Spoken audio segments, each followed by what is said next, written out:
Le rôle du scientifique en chef est d'aviser le ministre en titre, le ministre de l'Enseignement supérieur, de la Recherche, de la Science et de la Technologie pour tout ce qui est recherche et innovation au Québec. Aussi, rôle au niveau de la culture scientifique, les jeunes, intéresser les jeunes à la science, à la recherche, comme carrière en recherche. Un troisième volet, la recherche intersectorielle, amener des gens de disciplines différentes à travailler ensemble. Et finalement, président des 3 conseils d'administration des fonds de recherche, le Fonds Santé, le Fonds Nature et Technologie et le Fonds Société Culture. Ma vision en termes de poste scientifique en chef, c'est d'amener les gens à travailler, les chercheurs et les étudiants en recherche, à travailler de plus en plus ensemble pour résoudre des grands défis de société.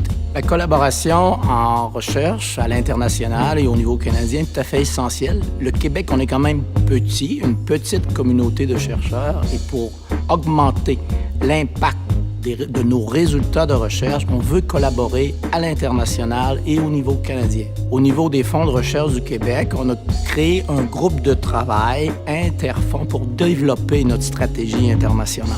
On va faire des choix où vraiment le Québec excelle dans des niches d'excellence, comme par exemple en aérospatial, comme par exemple dans la créativité, la culture. Donc, c'est vraiment des niches qu'on veut développer en partenariat avec des collaborateurs internationaux.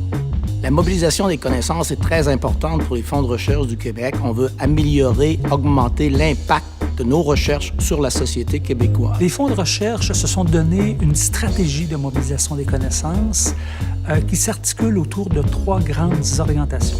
Premièrement, le soutien aux chercheurs et aux étudiants-chercheurs dans leurs activités de diffusion, de transfert de connaissances, de valorisation des résultats de la recherche. Deuxièmement, il y a l'orientation promotion de la recherche que les fonds mènent en partenariat avec des organismes de diffusion et de promotion de la science. Et les fonds mènent eux-mêmes leurs activités de mise en valeur et de diffusion des résultats de la recherche par le biais de leur site web, par le biais de médias sociaux et d'autres outils de dissémination des résultats de la recherche. Troisième orientation, c'est l'évaluation de l'impact de la recherche dans la société.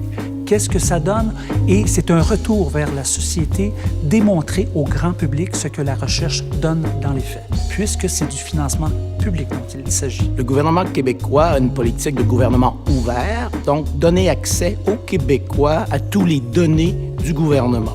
Ça veut dire l'éthique, l'intégrité, une très bonne gouvernance. Les fonds de recherche du Québec ont fait un choix stratégique d'accorder une place importante à l'éthique dans l'organisation. Et donc, ils ont d'abord nommé une direction qui s'occupe des affaires éthiques, mais ils ont aussi, sous chaque conseil d'administration, un comité sur l'éthique et l'intégrité, que ce soit au Fonds Nature Technologie, Société Culture ou Santé. Alors, pour soutenir nos chercheurs en matière d'éthique de la recherche, il faut poursuivre la réflexion constamment pour que cette réflexion-là s'arrime à l'évolution des connaissances, de la réflexion sociale. C'est une façon aussi pour nous d'appuyer toute la démarche éducationnelle, de sensibilisation. Il faut que les gens connaissent cette problématique-là, soient sensibilisés à comment bien faire la recherche. La recherche en éthique, c'est important parce que c'est ce qui permet d'appuyer les chercheurs dans leurs activités de recherche.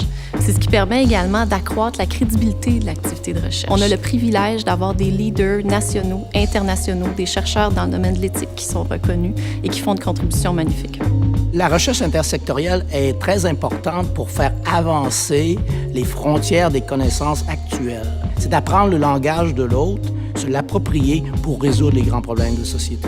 Aussi, nos grands défis de société, 3 grands défis de société. Le vieillissement de notre société, qu'on appelle les changements démographiques, le développement durable, changement climatique, électrification des transports, et le 3e, identité québécoise, créativité, notre identité, ce qui est dans nos gènes, si on veut. Donc, dans les 3 cas, les fonds de recherche du Québec vont en bénéficier beaucoup. On va avoir des appels d'offres qui vont amener des gens de différentes disciplines à travailler ensemble sur ces 3 grands défis de société.